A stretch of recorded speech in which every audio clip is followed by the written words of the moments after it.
The latest generations of Apple TVs come with a lot of new features to those who might be upgrading or purchasing their first Apple TV. The Apple TV Remote, also known as the Siri Remote, packs a lot of awesome gesture-based features and functions that some of you may or may not already know. In this video, we're going to go over some of our favorite Apple TV Remote tips and tricks to help you navigate through certain functions and features of tvOS. Starting us off, if you want to quickly switch between open apps or even close an application on your Apple TV, this feature will be pretty familiar to those who have owned iOS devices in the past. To access your already opened application, simply double tap the home button and all of your opened apps will appear. From here, you can swipe around using the glass touch surface of the remote, and if you want to close an app, simply swipe up on the remote.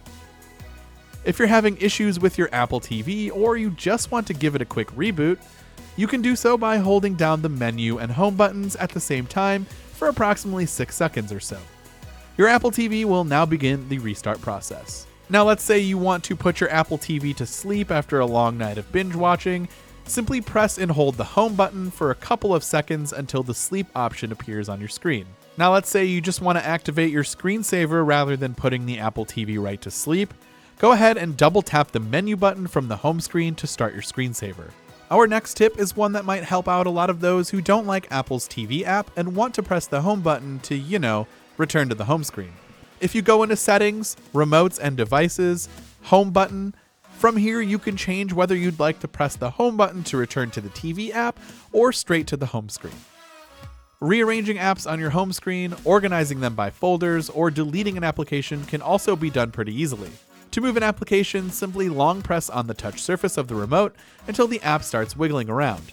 From here, you can now swipe around on the remote to move the app. Hover the app on top of another app and a folder is created, much like you would on an iPhone or an iPad. There is also an easy way to create folders or delete apps.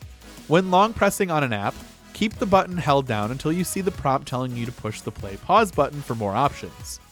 From here, you can move apps into new or existing folders or delete the application. When watching content on your Apple TV, you can actually access a small menu of items that contain more information, the ability to enable subtitles, and various audio settings. To access this menu, swipe down on the touch surface to bring up the menu overlay. Typing using the remote can be a bit cumbersome. There's really no good way to navigate through the letters without swiping from one side to the other. Thankfully, if you need to delete a character quickly, you don't actually have to swipe all the way to the end where the delete key is located. Simply long press on the touch surface until the alternate character menu pops up, and from here you can swipe left to delete the previous letter. You can also switch between upper and lowercase letters pretty easily by pressing the play/pause button on the remote.